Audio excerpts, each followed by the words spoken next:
our developmental lens that we see the world through is absolutely essential in understanding how this person is going to approach things and where their strengths are lie.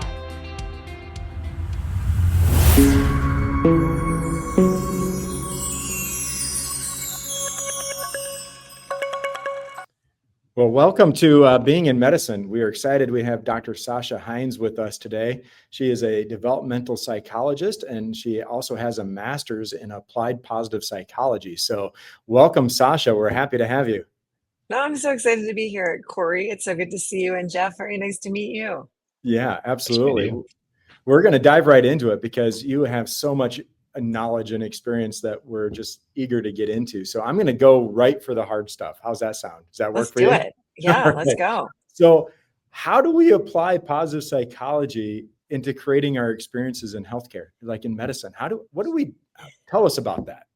This is such a good question. So I started. I went to Penn in Marty Seligman's positive psychology program when in its nascency, in its first year. So, Wow. which was in and of itself just the coolest thing in the world because we were the first 33 people in the world to get a degree in positive psychology. He'd just written Authentic Happiness, and I think at the time I was working in film and TV production, something completely different. I graduated from college, just trying to figure out what I wanted to do. I'd always been interested in sort of the social sciences, social anthropology, or understanding kind of like human behavior and human subcultures was interesting always to me. But I had a lot of, personal stuff in my own life that, it's me search, you get Yeah. into this kind of stuff because of your own experiences in life and it feels important. So, I arrive at UPenn and we were having these kind of, it was so exciting and so new and addressing a very obvious imbalance in the field of psychology where just so much was, the focus was so heavily on disease, disorder, dysfunction. I mean, in sort of, Right. not in a critical way. I just think Yeah. objectively, much like sort of medical model, that psychology had developed in the framework of the Western medical model. And so, Sure. pathology, we were sort of extrapolating from the smaller percentage of people that are struggling with some clinical, either abnormal or clinical problem, to the larger population that isn't struggling with that sort of thing, right? So, Yeah. it was like with so much excitement that we were all embarking on this mission of sort of addressing this imbalance and really focusing on what's right with us. What makes life worth living, and what are the correlates and causes of happiness, and with all of this was so new. I mean, Right. truly so brand new. And in my class, there were a few physicians that were working on this problem specifically. And at that time, I hadn't had much interaction with, medicine because I was young and healthy. And, thankfully, my parents had not had any, major issues. So I hadn't really been in kind of a medical system per se. But the sort of psychological complex, to me, was very much sort of like in the way that people were trying to address this issue of like, wait a minute, how do we care for people? What's the environment that we, Right. if we're looking at happiness and well-being holistically as a system, it's not just individual internal feelings of well-being. It is, there's an environment, and there's institutions, positive institutions, schools, hospitals, or systems of governance. How do we create these this sort of at a policy levels and also just sort of institutionally, how do we create environments that enhance well-being? And all of this was at the time, kind of a new endeavor and something new Right. that people weren't thinking about. And again, it was sort of for me at the time, I was like, this didn't even occur to me, you go to the Right. doctor, you go to the emergency room, it looks the way it looks. You don't question Yeah. it. You don't think, it looks sterile and unappealing and I don't really want to be in here. And everything feels kind of like yucky. But no one takes a step back and says, well, wait a minute. Why? Right. Why does it have to look like this? Why does it have to be like this? And so this was like the beginning of these questions that we were asking. So, at the time, I was just emerging literature, emerging research around like, what do we know about how the environment impacts healing and healing time and length in hospital? Or, and at this time, I think even the connection between the our physiological health and our mental health even that was not fully kind of understood and Right. established. You know, um, I mean, maybe in the literature, but not kind of in the public zeitgeist, certainly. Right. There was sort of like a disconnect. It was like we do things from the neck up, and you guys do things from the neck down, Right. right? Absolutely. It was kind of like Yeah.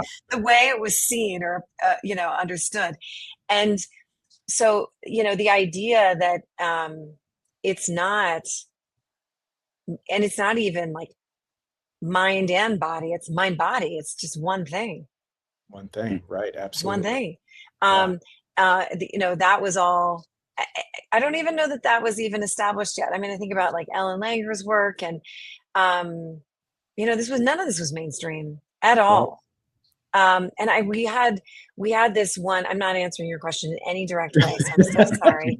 Um, You're doing fine. we This is great. we're like, here we go on the merry-go-round of talking to Sasha, but we had a professor who was a guest professor from the medical school at UPenn, and he was a palliative care um, physician. I mean, he was like the head of the palliative care unit, Yeah. and it was just mind blowing, to have him come in and talking about how much of his job was talking to the family and not and saying like, hey, this person that you love is dying. How do you want them to die? How do you want to experience this together as a family, or as how do they want to experience the end of their life? How do you want to experience the end of their life? And all of these questions that I'm like, I'd never thought about this, and this is to me, um you know aren't these the central questions? And yet they don't seem to be what we talk about, and Right. we're so focused on, you know um I mean, I think it's now become more popularized to talk about health span, but we were, so Yeah. interested in longevity and how do we keep someone alive, as a, as opposed to thinking about, well, hold on, what's the quality of that life and how do we want to end? Do you want to be in the hospital? Do you want to see if you can go home? What does that look like? And really, this is all very new at the time. Absolutely. Yeah. Very new. And so, Mhm. even now I mean, we're talking about this, but we're not really in the workflow of being in medicine, talking about it directly. We talk No. about it peripherally, right? And so forth. And so what does that look And like? by How the way, do I will say this was 20 years ago. yeah. Not that much has changed, Right. Yeah. right? It's Not that still that much has way. changed. What why I do you mean, if think you that think about is? medicine, like from the big, you can go back to like, let's even talk about being I mean, I don't, my experience of being a doctoral student was what I would call an exercise in chewing glass. And I would imagine that being a medical student in residence is much the same. It's not that much fun. It's a grind, and it's a grind on purpose. And it's kind of like a little bit of light hazing around like, can you handle this? But the sort of well-being is not baked into the system at any point, whether Right. it's in the medical training, in the in focus and the things that we focus on and the things that we do. It's like, it's such a fascinating thing. It's like, hold on a second, the central thing that we're trying to accomplish here is making people well, and yet their well-being is like not even in the room. Right. It's an And so interesting problem.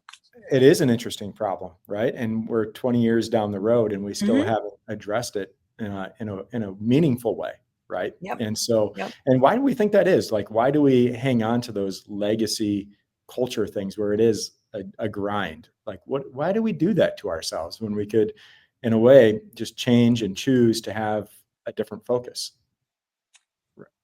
I, I don't, it's such an, it's fascinating. So my sister-in-law is, I'm surrounded by very smart female doctors in my family. Um, my two sister-in-laws are physicians, and, you know, my, uh, one of my sister-in-laws, she has a private practice, and she's just constantly telling me, how frustrating it is. She's so warm and just a delight of a human being. I mean, and I Yeah. think is in medicine for all the right reasons. That she genuinely is a healer. That's just genuinely who she is. And then she describes her day. You know, it's like and she's in front of a computer all day long, putting in notes all day long. For her to keep her brick and mortar practice running, she has to see patients at such a clip Yeah. that she can't really connect in the way that she wants to connect. So if she sort of bucks the system and spends more time with her patients, it's hard for her to make to make it work financially, which seems crazy because everyone sort of assumes, well, like, you're a doctor, you're Right. obviously doing very well. But it doesn't operate, it doesn't work like that. I mean, whether it's for all the complex reasons of, insurance payments and all the things that sort of just like, and Yeah. I'm seeing this patient for 15 minutes. Like that's sort of Yeah. to make this work. I have to see patients in, so quickly, and I can't get to the root of what's going on Mm. because it's ultimately, I mean, it's a human interaction. It's about developing trust. It's about having someone relax enough to be able to tell you what's actually going on, Yeah. at a deeper level, not just the surface level. Yeah. Yeah, Jeff and I have talked to other folks, and we've talked about it amongst ourselves about the importance of building relationships within healthcare and how having that connection with folks as a clinician, as a provider, can sometimes lead to more meaningful, more efficient conversations when the Mhm. patients do come in, right? And Sure. so it's about building relationships, which I know as a developmental psychologist, you probably have focused on building relationships with people and so forth. But Jeff, And I wonder, oh, sorry, you go ahead. no, I was Yeah. just going to ask Jeff what his take was on why we continue to stay into this space of not moving in the direction of well-being in medicine. Mhm. That's a great question. Inertia, that's the training systems, the way we've always done it, and things of that nature, and the necessity of getting a certain amount of work output done in a certain amount of time that doesn't leave a lot of room for quote unquote well-being and leads to the indoctrination. And if we don't feel good about who we are, we don't feel good about ourselves, it's hard to show up for our patients. And as Corey pointed out, there's a certain amount of building the foundation. It seems as if medicine right now, we spend so much time just stomping out fires. Whereas if we could just take a step back, build a foundation and create a relationship, then would have higher buy-in from our patients and a higher, the word they use is compliance, but I would say we're on the same team with the same mission so that we could have better outcomes with ultimately less time spent because we're not just stomping out fires. Right. Mhm. Yeah. Yeah. Sasha, you had mentioned, positive organizations, building positive organizations as part of, applied positive psychology. I would imagine Mhm. is how do you build positive organizations? What does that look like? Tell us about that. I mean, it's, not certainly not the area that I have spent, sort of Sure. post grad that I spend my time focusing on. But I mean, I think fundamentally it's, you just have to have buy-in, right? There has to be Yeah. a top down sort of leadership around, here are the values that we care, that, this is our approach. These are our values. This is what matters. But I think, in so many, I mean, I'm just reading this fascinating book right now called Careless People about Facebook. And it's such a great example of, you can have these sort of lofty values on paper, but then what is happening in practice? In practice, are you aligning with those values? Do you care? Do you actually uphold those values? Right.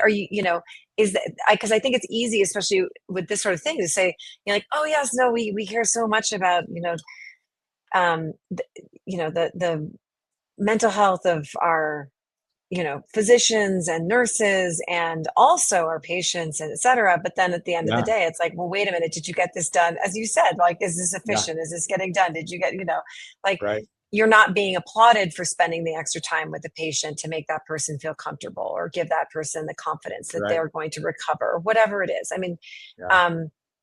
that those human interactions, they take time. Yeah. They're We not do. efficient. Like, No. that's the whole point of it. Mm. Human interactions, to have some quality to it, are not measured by efficiency. Yeah. Yeah. We've definitely taken a unique approach to the metrics. We're definitely on a business metric approach, rather Mhm. we've lost kind of the human metrics of healthcare that have kind of shifted us Yeah. in a different direction for sure.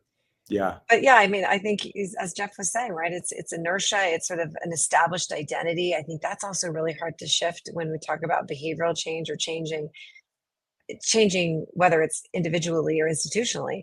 Um, you're changing a core identity, a sense of self, of like, this is who I am. Yeah. That typically is kind of like, applauded by society, which has been well established by the culture.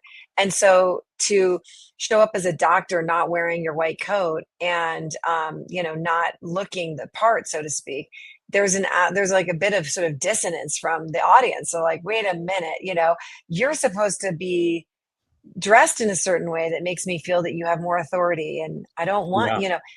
right? So there's these sort of, we're sort of indoctrinated with this um, cultural expectations around how something is supposed to be.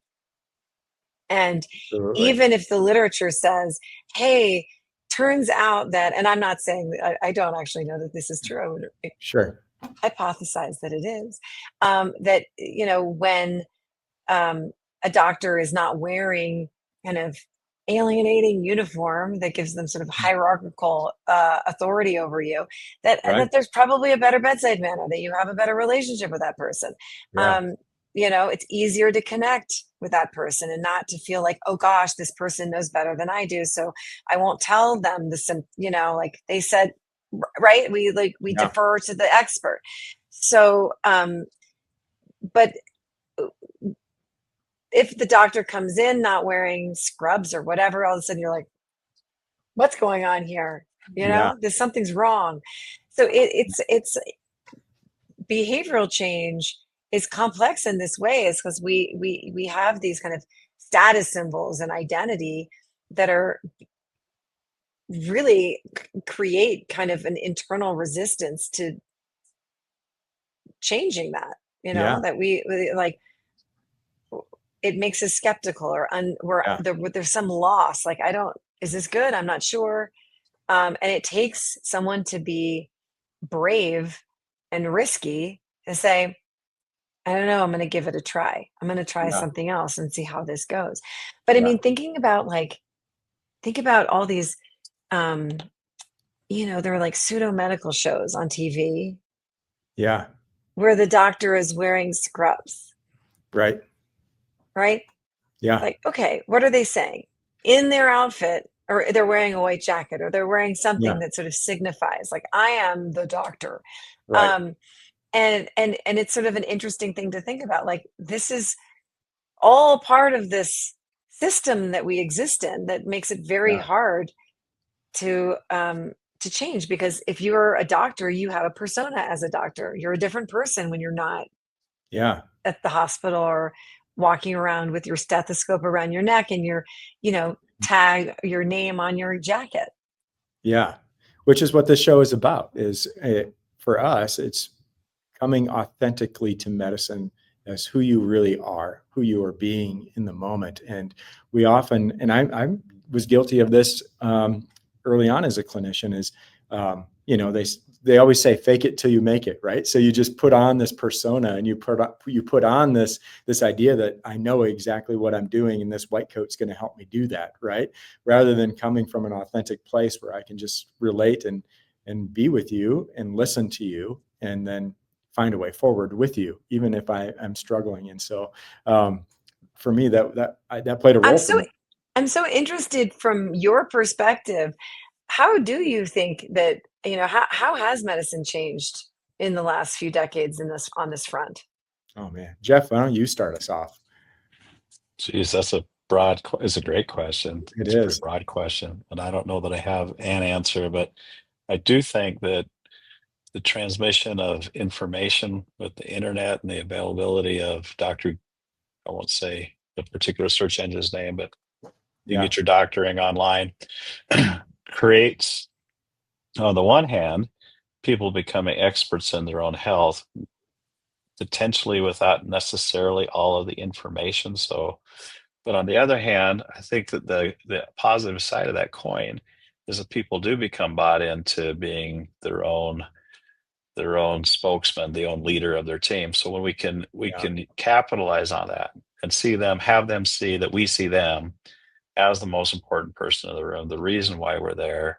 They are the leader of their own team, and we're here to coach and help and support any way that we can.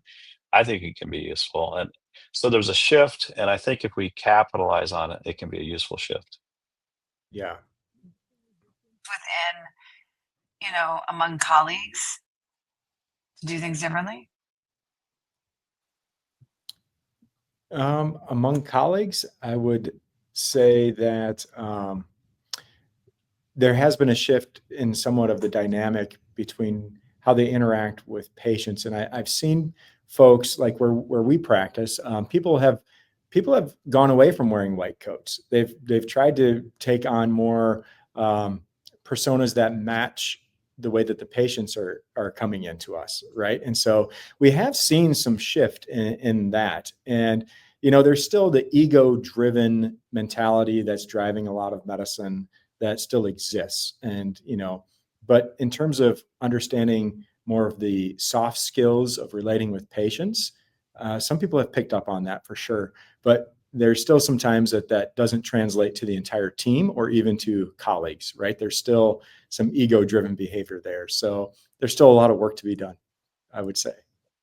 I think this is an interesting question because, we all sort of, this question of being, you're deliberately showing up Yeah. as like, I know who I am and this is what I'm about. And I'm, in every way, I'm showing up in alignment with this. Right. Created self. Yeah.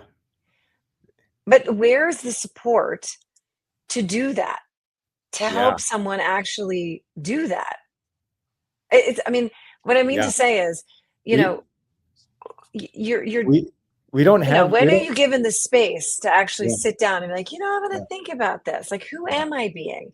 Well, we don't have the infrastructure in place for that to exist right now in medicine. We do very similar things. We talk around it, and we try to create what I'll call wellness programs, right? Modules, videos you watch, things like that. But we don't really institute full-fledged space to create and be in touch with this authentic space. At our hospital, I run a program where we do that. We actually have done that. We've been diving into that sort of work with some of the team members, and it's really engaging and it's really profound. And I believe that they find a lot of purpose and reconnect to their purpose in medicine when they do take time into that space, which for us, I think is fantastic. And we need to create the human operating system of healthcare rather than the IT operating system that we continue to function with. Yeah. What do you think, Jeff? I'm not sure I have anything to add to what you just said. It's brilliant. Yeah. We don't do great at building the infrastructure for that, Sasha. And I'm sure applied positive psychology probably would have some great theory on how to help us do that, probably more than anything. I think that,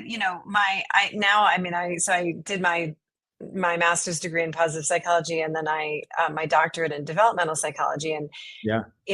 I think that the the shortfall of positive psychology, and it's added so much to the field. So I say this with a lot of love and respect for Yeah. all of that body of work, but it still creates this kind of continuum of, there's, dysphoria and eudaimonia on one Yeah. end and dysphoria on the other, right? So that we're Right. on the spectrum of well-being and, um, you know, not unwell, unwell, well. Um, Right. and the truth of the matter is it's like, that's not how it works. And I think, Mm.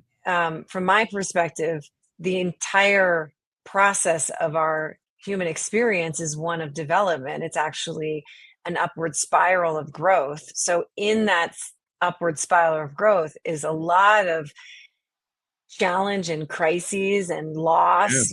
All of change is fundamentally a loss.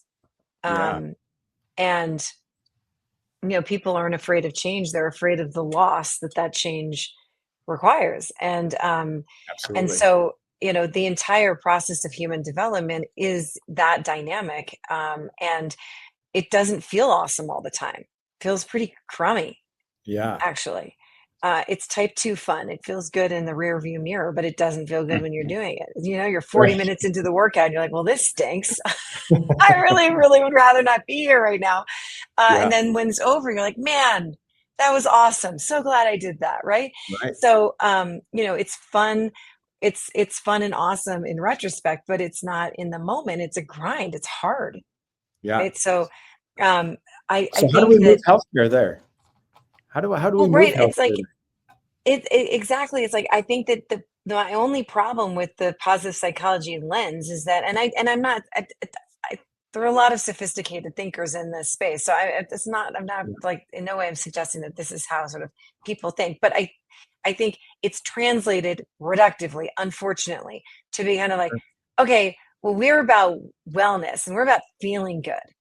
Like, Yeah. okay, but human growth and evolution, and I don't care whether that is, personal growth or spiritual growth and formation, it's challenging. Look at kids, Yeah. kids go through, and we hold space for kids to go through this process of development.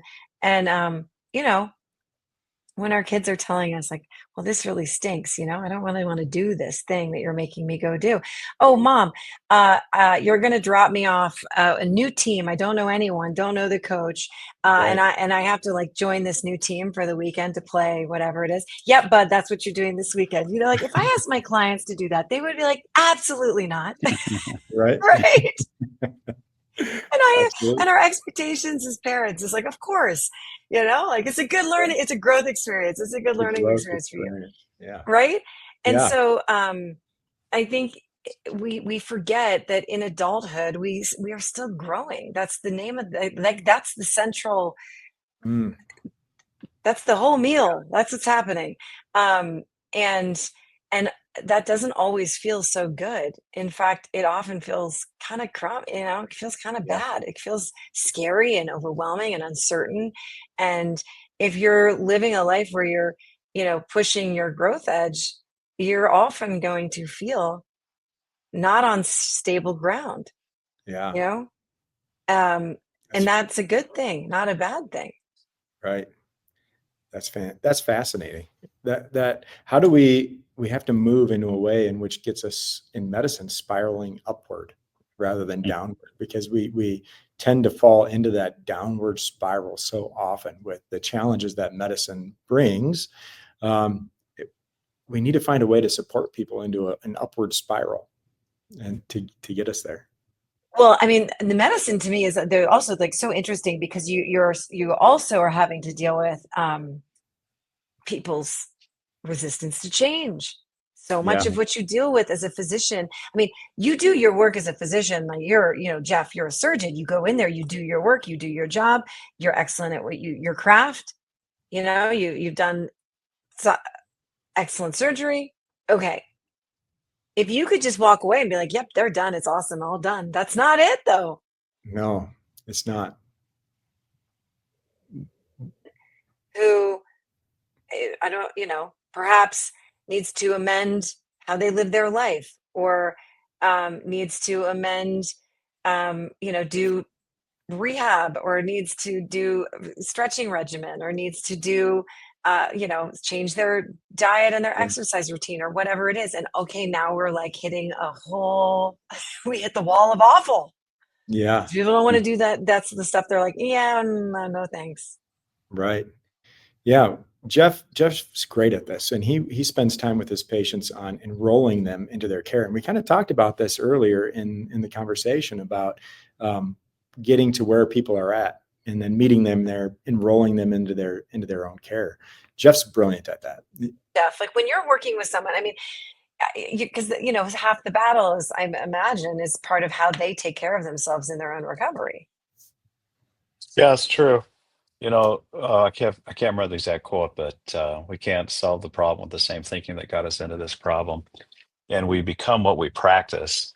So there's an identity associated with whatever behavioral system that created the current situation, which led to some sort of dysfunction or dis-ease that we're now in the attempt to correct. And it's not like putting a new set of tires on a car where you get out and drive down a highway and everything's good as new.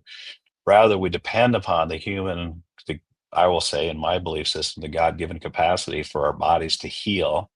And we depend upon the enrollment and the ownership from the Yeah. patient to make that difference. And so we bump up against a whole lot of basic human principles. Change is hard because it's scary to change. It's also hard because there's nothing wrong with me. I don't want to admit that there may be some upgrade or some improvement in me, and I don't want to be told what to do. I don't want to be dominated. I don't want to be wrong, all of those things. So I think it requires creating that kind of relationship where one really does see that there is a better future, and there is work that would need to be done in order to get to that future. And ultimately, you're the one that's going to do the work. And I've got your back. Like, I really, as a provider, I really do care about you. I really do envision that future, and I'm here to help you create it, but I'm not going to do the work for you. It's like coaching in a sense. Yeah. Yeah. It really is. That I have never had a surgeon who was going to meet me at that level. So that's pretty awesome. Yeah. Well, Jeff's pretty fantastic at it. So Likewise, Corey, thanks. yeah. But That's hard, right? To assess, like, how do you yeah. assess where someone is, if they're, Well, I think it takes a lot of presence. it's challenging. It takes presence, and it takes listening. And those are things that we don't spend enough time on in medicine, or teaching it how to do it, or demonstrating it. Oftentimes is being with the patient, and it just says, I'm here to listen. I'm here to let you speak until you're empty. Let me take it on and just be present with them.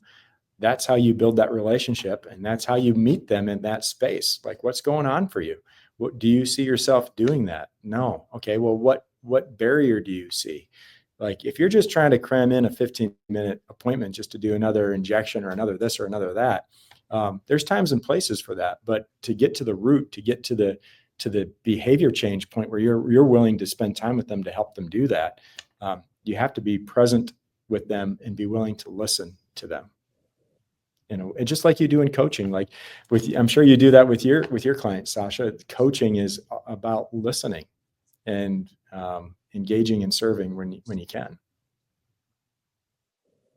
Wonder, and I think this happens in psychology as well, but I wonder to some extent if it's this sort of that in some way being an expert and being curious are at odds with each other. Oh, interesting.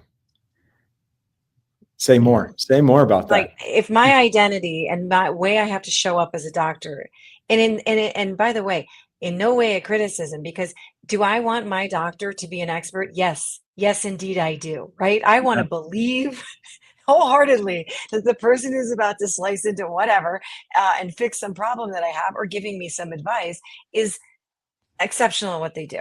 I want to know that. I want to feel that level of confidence. But I think in some way, then it creates this kind of calcified identity around like, I have to know, I have to be right, I have to be the expert here. Like they're counting on me to be, a lead at what I do. Um, does that create an internal kind of conflict, a competing commitment around like, I'm committed to being the expert. Therefore, like I actually cannot be this sort of curious questioning, like, maybe that's wrong. Maybe we shouldn't think about it that way. Like, is that kind of what's fundamentally happening here? Do you see that, Jeff? Do you see that playing out? Yeah, I could certainly see that as a Me too. possibility. Absolutely. Combination of things like we're quote unquote expected to not make mistakes. Well, there is no other profession in the entire universe where mistakes don't happen, and we do our best to clean them up, and we take responsibility for it, not fault, but responsibility. But in medicine, there's like this expectation that nothing's going to go wrong and we can't make mistakes. So since that's not humanly possible, I think it drives this imposter syndrome by its nature. And yeah, we can't show any there as a surgeon, there's a weakness to show any hesitancy or questioning or anything like that. Yeah. Yeah. I can definitely see that playing out where the expert and the curiosity can collide and start to limit There, us. I read this wonderful book by a professor at Harvard named Ellen Langer, and she just wrote a new book called. Written many wonderful books and done. Yeah. I mean, I just think some of the most creative research in my field, but in the field of psychology. But her newer book called The Mindful Body. I think that's what it's called, The Mm. Mindful Body. But she had a question which I thought was a very provocative one, um, which was, we get a cold and we get over our cold, and then we get another cold in another 5 months, Yeah. and we get a new cold. It's not the old cold coming back, it's a new cold, right? It's a new, we think You're the way strange. we talk about it, it's like, I got Yeah. another cold. Okay. Right. But we get cancer and the cancer goes away. No trace of cancer in our body. And you get, Mhm. you're in remission. Right. Okay. You are Yeah. then sick for the next 5 years. You are presumed sick, right? And every time you go back to the hospital, it's like, well, we're waiting to see if this cancer comes back, right? Right. Okay, so then you are now sick for the next 5 years, mentally, Hmm. psychologically, you're ill. Until then, 5 years, they can say, no, no, no, now you're good, you're cancer free. Yeah. And her point was like, well, if your cancer's gone and you get cancer again in another 6 months, why wouldn't it just be new cancer? Like, Right. wouldn't that make sense if we talked Yeah. about it that way? It would Yeah. change the way that cancer patients feel. Right. It would change, and we know from just a robust body of literature that the way we think about something transforms our physiology. Absolutely. Yeah. Yeah. When we're sitting in that space of I'm sick and I'm sick for the next 5 years, now we're just manifesting that into our experience of I'm sick. So there's a set of circumstances happening, and we can create our own meaning and put our own language to it. So if we Mm. language it, that cancer is gone. And if another cancer were to show up, that's a new cancer. That sounds like a very useful application of effectively positive psychology. Yeah. Yeah. Hold on. Is the way that we are talking about this creating the outcome that we actually want? Right. Maybe not. And I would say the same thing is true in the field of, in psychology as well. I mean, every single thing has to be discussed just because of the language limitations in the language of therapy and psychopathology. Everything. Right. Yeah. Yeah. It would be, wait a minute. Most people are struggling with something psychologically, has nothing to do with trauma or any kind of psychopathology. They're just struggling with a normal developmental challenge, Yeah. a feeling to it. Like, oh, this is a normal developmental adult challenge that I need to overcome as part of my own growth as a human being. In the same way that I struggled with separation anxiety when I was 3 years old, I didn't want to leave mom. And because, waking up to a world that recognizing that I'm not merged with my caregiver was pretty terrifying. But I worked through it. I learned how to trust the world, that I was going to be okay, even if, I was away from my big person for 6 hours at school. Yeah. Right. Hmm. And so we scaffold it and we get someone through it, but we don't pathologize that. It's like, okay, this is a normal challenge Right. of your expanded consciousness. That's what's happening at that Yeah. stage, right? You begin to Right. get you develop object permanence. So it's like, oh, wait a minute, mom still exists when I can't see her. Ah! Like that's awesome. It enhances our sense of attachment and the Yeah. meaning that we give relationships, but it also means that we're alone in the world, and that's really, really scary. So then that creates a crisis, and we see that with little toddlers when they don't want to leave mom, right? Right. Okay, but that's just this, nothing's gone wrong. It's like this has gone right. This is they're in the Right. mix. They're growing and developing. The same thing is happening in adulthood, but we have to give it therapeutic language because we don't have any other language to give it. Right.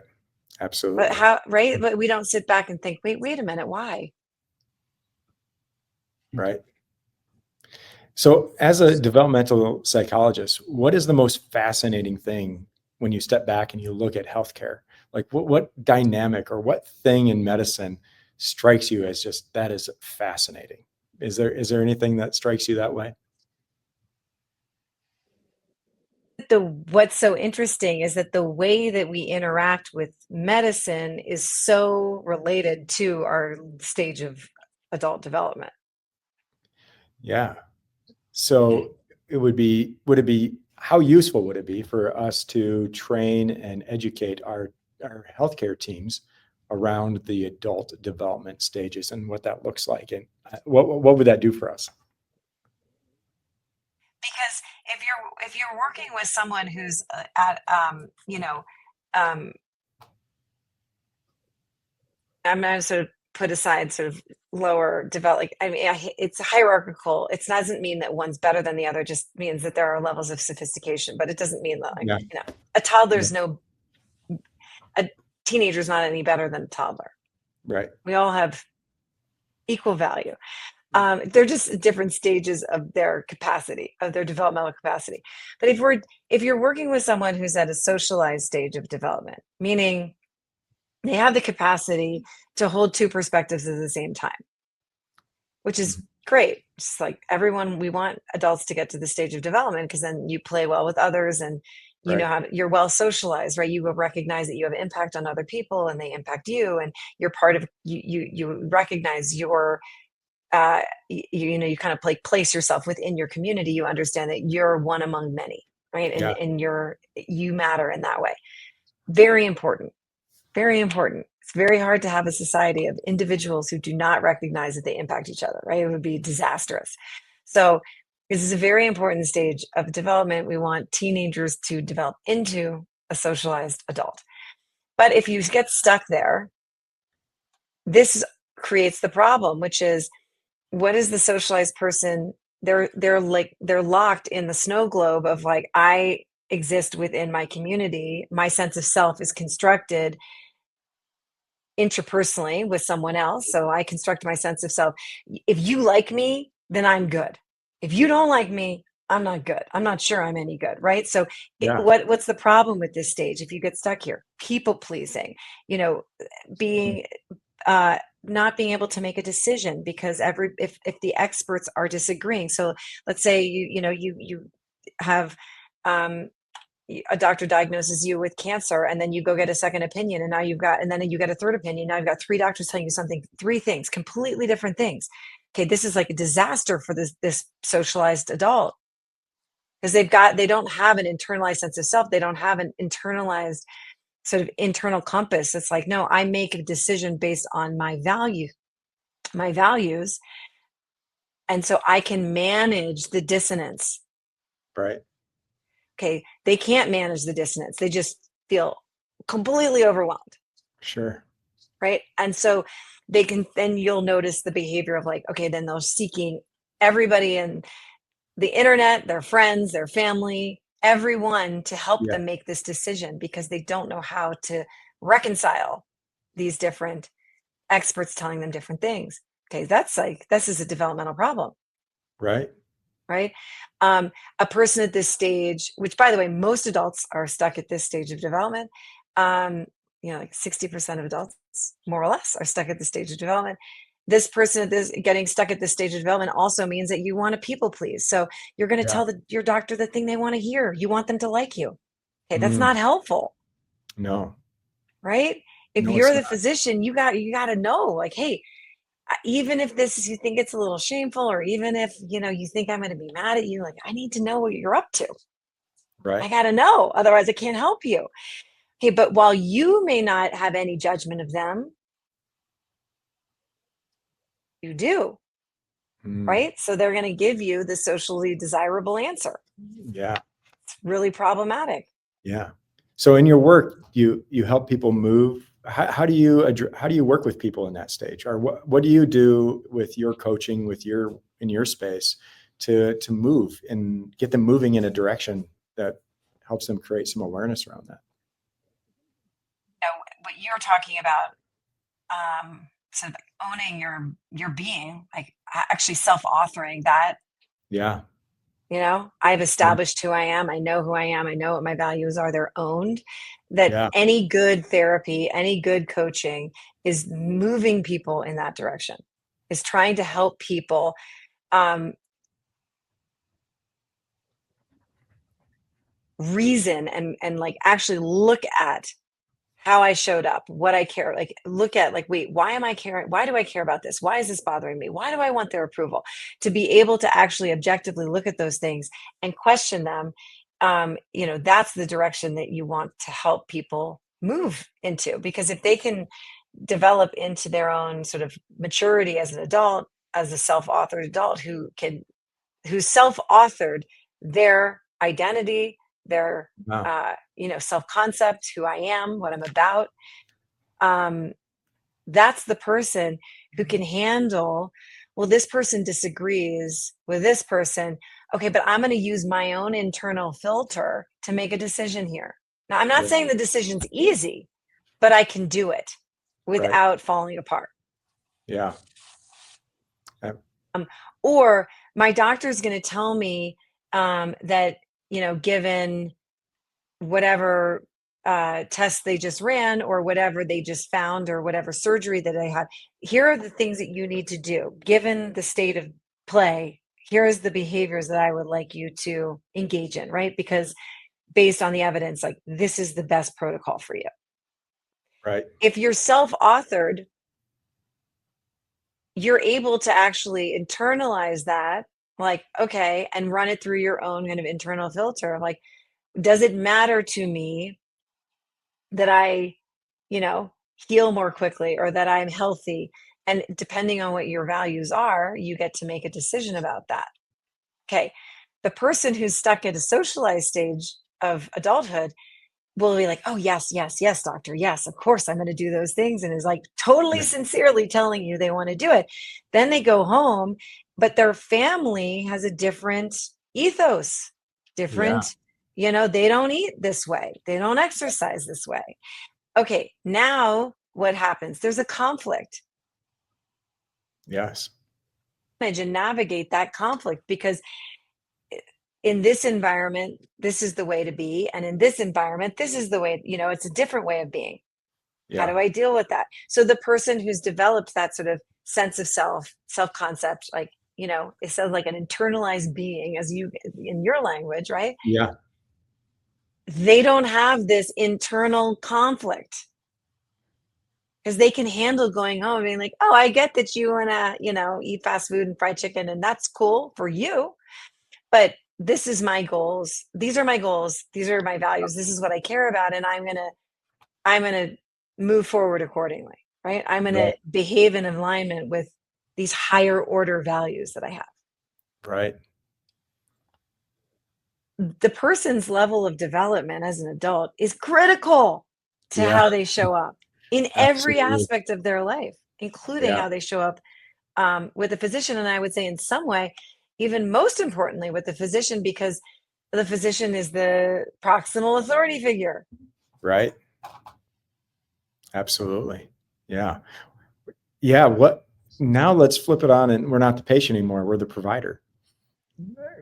We gotta work through that as a provider, and then create an experience and deliver care. What would be your recommendation to providers or clinicians? I mean, I think a lot of it is recognizing like, okay, um, helping someone actually objectively work through like, okay, in this environment, easy. Following these guidelines is easy because it's done for you. It's also socially normative here. You get Yeah. accolades for it here. You know, this environment, like let's say you're recovering at the hospital from something. Yeah. Okay. Taking your medication, doing the things that they want you to do is easier to do because it's there and it's provided for you, but it's also culturally applauded. Right. Helping a patient walk me through how this is going to stink when you're home. Yeah. Like, how is this going to be hard? And helping them actually start to embody, oh, the me who's home doesn't have any of the support and doesn't Right. think like this. So then what are the things that are going to be challenging for me? Yeah. And most people are pretty aware of what those things are. Yeah. Well, you know, I Yeah. cook for my family and no one in my family is going to eat like this. Right. Okay. If that patient is telling you that, you're like, oh, guarantee they're going home and this Yeah. new food protocol they've been on is out the window. Right. Yeah. Because the strength of their relationship with their family trumps their desire to eat healthy. Yeah. Yeah. Jeff, what do you say about all of that? How do we get folks to, how do we get people aware of this, and how do we engage other providers around having conversations with their patients about these sorts of things? There was a lot of good stuff in there. I'm Yeah. curious if 60% of adults are stuck in that socialization stage. Presumably 60% of us providers are stuck in that socialization stage, right? That's what I was thinking. That's right. Mhm. What can we do about that? Yeah. Well, right. So then that becomes like, how does the provider, and again, like same problem with coaching and in psychotherapy, how does the provider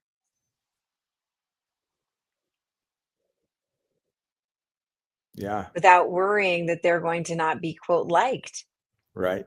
And it doesn't mean to be a jerk, right? I'm not suggesting that you're like, well, who cares what they think about me? Like, no. No.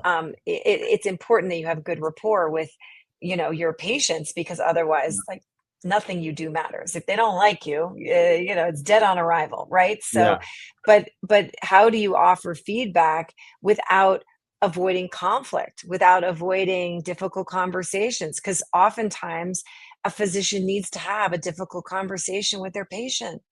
Just like, Right. hey, I noticed that you're doing something that is really getting you into trouble, and we've really got to talk about this. And nobody wants to talk about this. Yeah. Yeah. Maybe someone's putting off a surgery that they need to have, or they're putting off care, or whatever the thing may be. Um, you know, it, it to lead, you have to be willing to be driven by your values as opposed to by the strength of the social dynamic. Right.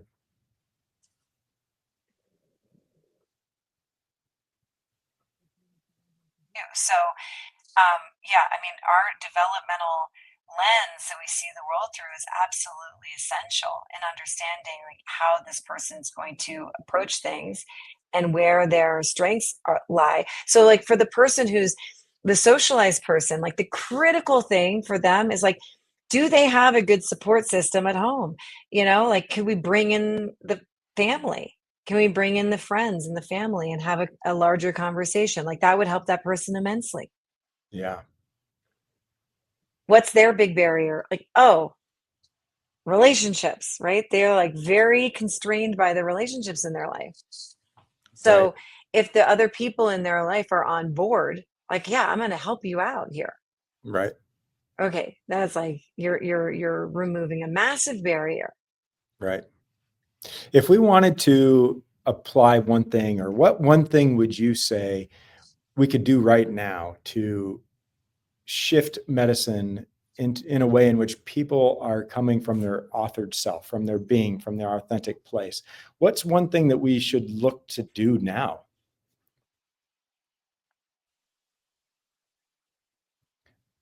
Put you on the spot for a deep question, Sasha.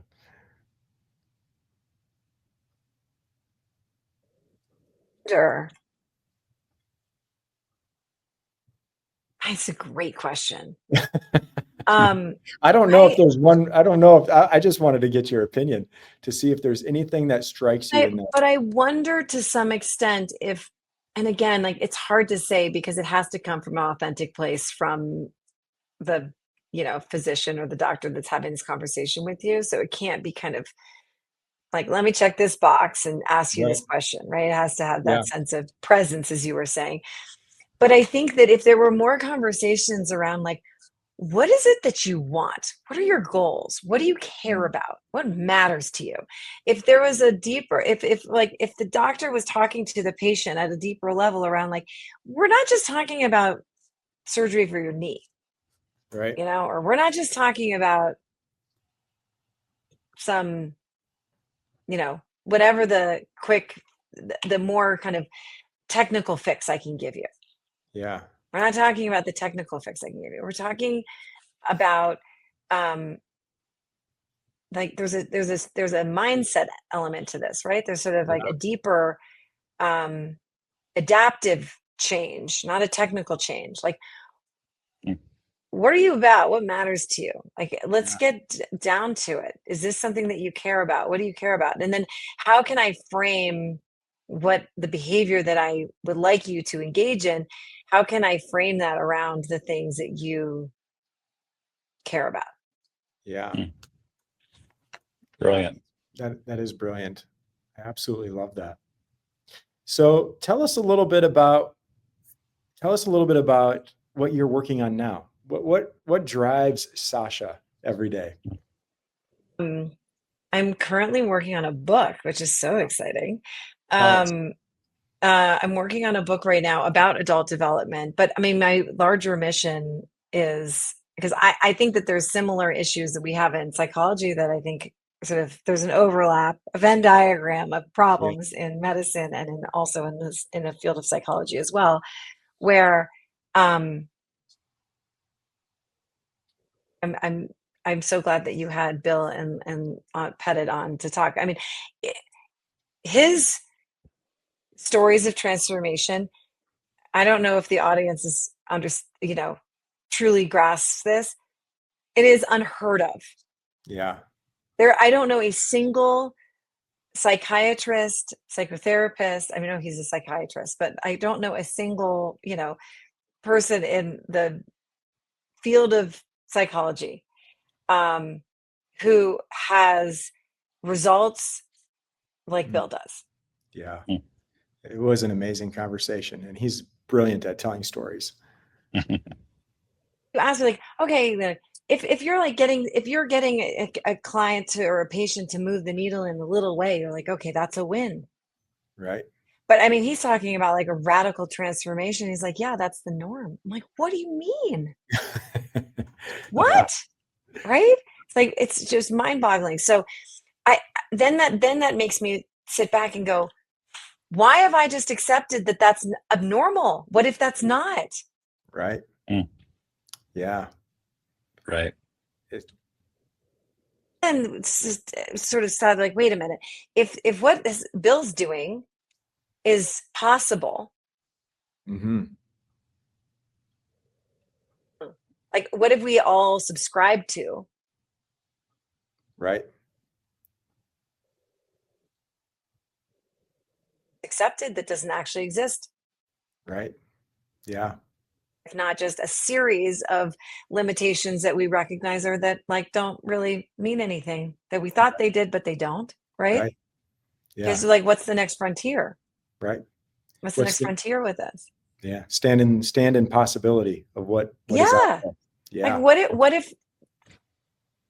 what if truly like mental health transformations was like normative. We didn't really think that was such a huge deal. Like, oh yeah, That would be brilliant. And it you can be. know, like It radical is. change is available. Like, Right. okay, that's Yeah. pretty cool. I mean, Yeah. I'm not saying I'm there, but that's a possibility. Like, I find this profoundly intriguing. Yeah. Love that. For me personally, right now, what I'm working on is, as I said, a book on adult development, but trying to really um, argue that why we've just by default accepted a lexicon of pathology to talk about mental health, which is bananas. Yeah. Most people are not, I mean, the human experience is hard. Most people have a condition that's called being human, and it's hard. And Right. it means that you're not happy all the time and you have anxiety and you feel pretty bummed out and you feel, dysphoria. You wake up in the morning, you're like, oh man, why am I'm having excessive worry about this thing? Okay, but that's also just part of what it means to be human. Right. It's not, it's like, that's just the condition.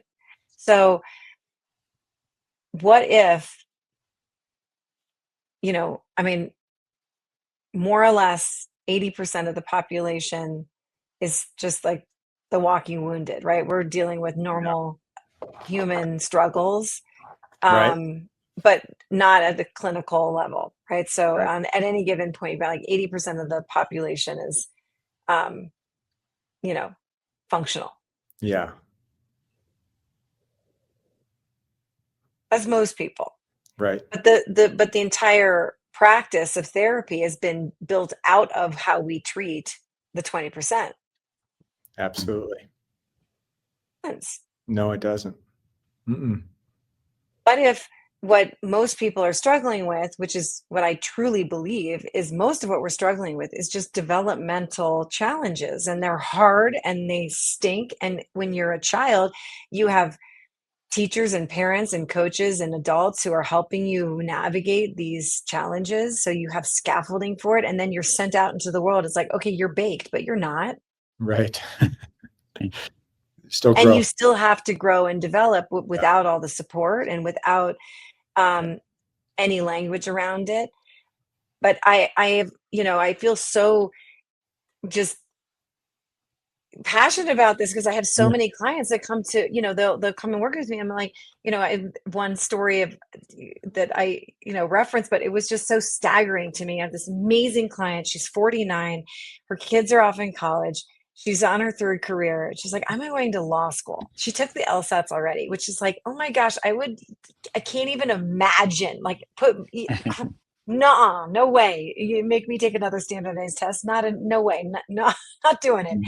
So she's already taken the LSATs. I'm like, you're already a hero. Like, I don't know what else to say. Like, bravo to you. And she was saying, I'm so anxious and I don't have any confidence and I'm so nervous about going to law school. And I was like, well, yeah, I would be nervous too if I was, going to law school. And I hadn't done that in a while. And I was going to be in class with a bunch of 20-year-olds who just got out of college. They're used to taking exams and writing papers and whatever. Yeah, that seems rational to me. And yet, she kept going back to this, like, I don't remember my parents being so critical and hard on me. Like, where did I learn to be so hard on myself and not where I just don't, have this Yeah. sense of confidence. And maybe my parents were more critical. And I was like, wait a minute, why are you defaulting to this sort of family, like childhood origin story that because you're not feeling, super confident about doing something that you've never done before, that's completely uncertain, that's completely reasonable to be nervous about. Why are you assuming that there has to be some sort of childhood origin to this Right. experience that you're having, this emotional experience? Like, what if it just was? Yeah. What if this was just, Congratulations, you're normal. Yeah. Right. So I mean, I just kept like, Yeah. and I would have experiences like this with clients, like again and again and again, where I'm like, I just think that what you're doing is actually just hard. Right. You know, in the same way, it's like my daughter who likes to act and she goes on stage and she does things that absolutely would just terrify me. I'm like, girl, I would need to be wearing adult diapers to do what you do. That is so scary. Yeah. And she'll have, you know, you have to do an audition in front of all these people and she bombs, you know, and she Yeah. comes off and she's like, "Ah," crying, and it was so hard. And Right. I'm looking at her thinking and saying to her, oh yeah, oh yeah, what you just did was incredibly hard. Like, Yeah. I'm not disagreeing with you. Like, that was really hard. And of course you're feeling the way you're feeling is completely normal. Nothing's gone wrong. It's a Right. normal reaction to being vulnerable and feeling Yeah. like you didn't succeed. Okay, but if an adult had that same experience where they, you know, did a presentation, it went terrible, it didn't go well, and they fell apart afterward. Yeah. They ascribe different meaning to it. Yeah. Right. Absolutely. Yeah. You know, so Yeah. I think that if we could begin to really understand, like, we're all works in progress, we're all developing, we're all leaning into our, we are always growing. So that means we're always leaning into some growth edge, whatever that may be. And by the way, if we're not leaning into a growth edge and we're not feeling that, like, you know, nerve sighted nausea, like, oh gosh, what am I doing here? If you're not feeling that feeling, that means that you're probably stagnating in some level. Yeah. And there's, you know, growth and decay. Right. So, you know, I think if we could just have more language around that was growth oriented and developmentally oriented Mm. around the things that we struggle with, the things that we find challenging and hard, um, and recognize, like, oh, right, this is universal. Everybody struggles with this. Like, I'm not alone. I'm, you know, welcome to being a part of the human race. You know, we all Welcome. struggle with this. Right. I think that people would feel less intimidated and less like it would be a little more lighthearted. The things that we struggle with would feel a little less Yeah. overwhelming. You know, like, all Absolutely. right, this is totally normal. Yeah. Um, you Yeah. know, saying no to someone is actually really hard. Right. If you co-create your sense of self with someone, guess what? Saying no to them is really hard. It does feel like Absolutely. you're going to die, because on some level you are. Yeah. Because you share that, like, that identity is developed in between the two of you, right? Right. Interpersonally. So, like, yeah, saying no or setting a boundary with that person is going to be excruciating. Yeah. Okay, nothing's gone wrong. That's a good thing. If Right. you're leaning into that, like, well done. Yeah. Okay, but we don't do that. We are like, I had something happen to me when I was a kid, and that's why I don't like to say no, or my parents were so exacting and I had to say, right? And so we Right. create a whole narrative around why it's hard. Right. Rather than this is just our growth edge and this is where we're at. Right. Rather than, like, oh, right, this is a developmental challenge. Like, Yeah. I'm learning how to create an internalized sense of self. And in Yeah. the process of doing this, I'm going to feel like I'm going to die. Yeah. Well, I can't wait for the book. I'm excited to hear and read what you have to say. I know it will be brilliant. I want to acknowledge you for all the work that you do and for sharing your knowledge and all of your experience and tackling some of these big questions with us. It's been fun to have you on. And Oh, it's so awesome. And I love yeah, that you guys are, I mean, anyone who's willing to be in the hot seat of, let's question why we do what we do. Do we have yeah, to do it this way? Does it have to be done this way? I think that that is such a brave, it's such a brave thing to do, because, you know, as you said, we're creatures of inertia. You know, yeah, we don't like the uncertainty. We like the certainty, even when that certainty stinks. yeah. Well, that's I love the growth edge. I thought it's just fantastic. And maybe that's what we should have named this podcast. It's the growth edge. Love it.